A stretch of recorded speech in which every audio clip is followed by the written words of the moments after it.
Welcome back to our channel. Digital India, digital యుగం, beneficiary అకౌంట్లోకే డబ్బులు వేస్తాం. ఇవన్నీ కేంద్రమైన రాష్ట్ర ప్రభుత్వాలు చెప్పేవన్నీ కూడా చెత్త కబుర్లని అనిపిస్తుంది. ఛత్తీస్గఢ్లో జరిగిన ఇన్సిడెంట్ గురించి సోషల్ మీడియాలో వైరల్ అవుతున్న వార్త ఒకసారి మీకు కూడా చెప్తా. విన్న తర్వాత మీకేమనిపించిందో కూడా కమెంట్ సెక్షన్లో చెప్పండి. అయితే ఇవాళ ఈ ఛత్తీస్గఢ్లో కేవలం నెలకు ఒక 500 రూపాయల పెన్షన్ కోసం అక్కడ ఆదివాసీ బిడ్డలు పడుతున్న కష్టం ఏంది అని అంటే సోషల్ మీడియాలో చక్కర్లు కొడుతున్న ఈ ఫోటో చూస్తే ప్రతి ఒక్కరి కళ్ళలో నీళ్ళు తిరుగుతాయి. 500 రూపాయల పెన్షన్ ఇవ్వడానికి ప్రభుత్వం శాంక్షన్ చేసిన పెన్షన్ బ్యాంక్ అధికారులు వాళ్ళ అకౌంట్లో వేయడానికి ఎంత అవస్థలంటే కోట్ల రూపాయల ఆదివాసీ బిడ్డలు కొల్లగొట్టి తిన్నంత బాధ వీళ్ళని చూస్తుంటే కలుగుతుంది. సో ఇక్కడ ఛత్తీస్గఢ్ మోయిన్పేట్ అనే ఒక చిన్న కుగ్రామం. సో అక్కడ ట్రాన్స్పోర్ట్ ఫెసిలిటీ అనేదే ఉండదు. సో అత్తకి పెన్షన్ రాక 3 నెలలు గడుస్తుంది. అంటే 1500 రూపాయలు. ఆ వచ్చే పెన్షన్ పైనే ఆ అత్త కోడల్లో ఆధారపడి బతికే పరిస్థితి.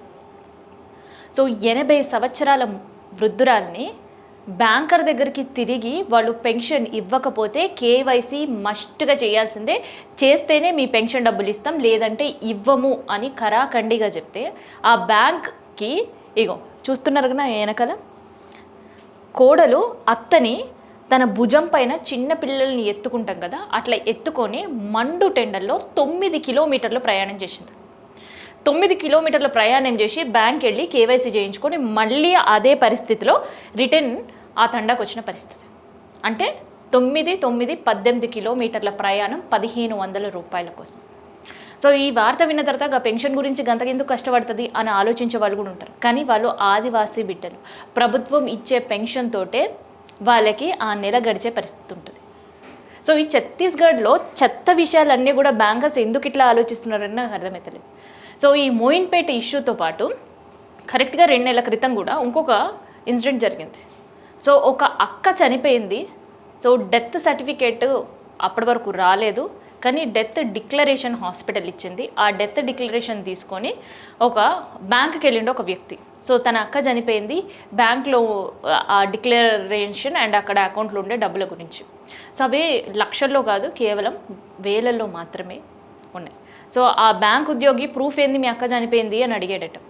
అడిగితే ఆ ఆదివాసీ బిడ్డకి ఏం చేయాలో అర్థం కాక తెల్లారి మళ్ళీ డెత్ డిక్లరేషన్ ఏదైతే హాస్పిటల్ ఇస్తారో అది తీసుకొని వెళ్ళాడు. అయినా మళ్ళీ తిప్పి పంపిస్తే పాతి పెట్టిన అక్క శవాన్ని తీసుకొని బ్యాంకర్ రాకముందే వెళ్ళి బ్యాంక్ ముందు కూర్చున్న పరిస్థితి.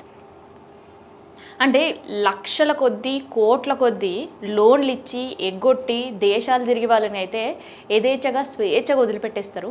ఒక 500, 1000, 2000, 5000, 10,000 కోసం బ్యాంకుల చుట్టూ ఆదివాసీ బిడ్డలను తిప్పించుకుంటున్నారు. ఛత్తీస్గఢ్లో బ్యాంకుల వ్యవస్థని అందరూ చీ అనే పరిస్థితికి ఇన్సిడెంట్స్ తీసుకొని వస్తున్నాయి. సో 2 నెలల క్రితమేమో అక్క శవాన్ని తీసుకొస్తే తప్ప ఆ అక్క చనిపోయిందని ధృవీకరించిన బ్యాంక్ ఉద్యోగులు ఒకరైతే, సో వృద్ధురాలు 80 సంవత్సరాల వయసు ఉండే వృద్ధురాలు బ్యాంక్కి వచ్చి కేవైసీ చేస్తేనే డబ్బులు ఇస్తాం, లేదంటే మేము ఇయ్యమని తెగేసి చెప్పిన ఇంకొక బ్యాంక్ ఉద్యోగి ఇంకొకరు. సో ఛత్తీస్గఢ్లో డిజిటల్ వ్యవస్థ పనిచేస్తలేదా? పథకాలకు సంబంధించిన ఇష్యూలో ఏకంగా లబ్ధిదారుల అకౌంట్లోకి డబ్బులు వేస్తాం, వాళ్ళకి తీసుకునే వెసులుబాటు కల్పిస్తామని ప్రభుత్వాలు చెప్తున్నా కూడా అవి ఎందుకు మరి లబ్ధిదారుల వరకు చేరడానికి కష్టాలు పడే పరిస్థితి వస్తుంది. ప్రభుత్వ హాస్పిటల్లో మరణం జరిగితే అంబులెన్స్ వ్యవస్థ లేకుండా బైక్ పైన చనిపోయిన వ్యక్తిని తీసుకొని కొడుకులు మళ్ళీ వాళ్ళ ఊరికి వెళ్ళిన ఘటనలు చూస్తున్నాం. ఇక ఈ తండాలల్లో ఎవరైనా కడుపుతో ఉన్న వాళ్ళు ఉంటే హాస్పిటల్కి పోయేలోపే ఈ వాగులలో వంకలలో తిరిగిపోయేసరికి ప్రసవం అయిపోయి తల్లి కొన్ని సందర్భాల్లో మరణించమో, లేదంటే ఆ శిశువు మరణించిన సందర్భాలు. సో ఇంకా ఈ ఆదివాసీ తండాల్లో ఈ మృత్యులు అనేది జరుగుతూనే ఉంటాయి, వాళ్ళు చూస్తూనే ఉంటారు. ఆఖరికి ప్రభుత్వం కొరగా ఏదో వాళ్ళపైన జాలి చూపించే బెనిఫిట్స్ కూడా అందకుండా బ్యాంక్ ఉద్యోగుల ప్రవర్తన సోషల్ మీడియాలో విపరీతంగా వైరల్ అవుతుంది.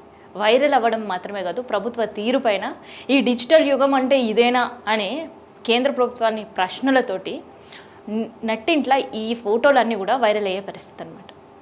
సో ఇదనమాట ఛత్తీస్గఢ్ పెన్షన్ కోసం ఒక 500 పెన్షన్ కోసం ఇద్దరు వృద్ధులు పడ్డ తిప్పలకు సంబంధించి. అయితే ఈ న్యూస్ ఎట్లా వైరల్ అయ్యింది అని అంటే, అక్కడ 9 కిలోమీటర్లు వృద్ధురాలని ఇట్లా ఎత్తుకొని వెళ్తుంటే ఎందుకు మీ దగ్గర బస్సు ఉండదా, ఆటో ఉండదా అని ఒక వ్యక్తి అడిగి వీడియో తీసినప్పుడు ఈ సుకుంబాయ్ అనే ఎవరైతే ఉన్నారో కోడలు, ఆమె ఆయనకి సమాధానం చెప్తుంది. మా దగ్గర ఈ ట్రాన్స్పోర్ట్ వ్యవస్థ ఉండదు, సో వెళ్ళాలి అని అంటే మన వాగుల్లో వంకల్లో అడవులలో తిరిగి రావాలి, మాకు ట్రాన్స్పోర్ట్ వ్యవస్థ పక్కన పెడితే కనీసం రోడ్డు కూడా సరిగా ఉండదు అని. సో మరి ఎందుకు ఇట్లా వస్తున్నావు, బ్యాంక్ వాళ్ళకి చెప్పలేవా మీ పరిస్థితి అంటే, అన్నీ చెప్పినా చాలాసార్లు తిరిగినా అయినా ఖచ్చితంగా కేవైసీ చేయాల్సిందే, సో మీ అత్తను తీసుకొస్తే తప్ప పింఛన్ డబ్బులు మేము ఇయ్యము అని తెగేసి చెప్పారు కాబట్టి ఇట్లా మా అత్తను తీసుకొని పోతున్నా సార్ అని చెప్పిండట. సో అదే వీడియో తీసి సోషల్ మీడియాలో పెట్టిన తర్వాత ఒక పెన్షన్ కోసం ఒక ప్రభుత్వం ఎట్లాంటి పథకాలుకి ఎంతవరకు పబ్లిక్లో రీచ్ అవుతున్నాయి అనే దానిపైన సోషల్ మీడియాలో చర్చ జరుగుతుందన్నమాట.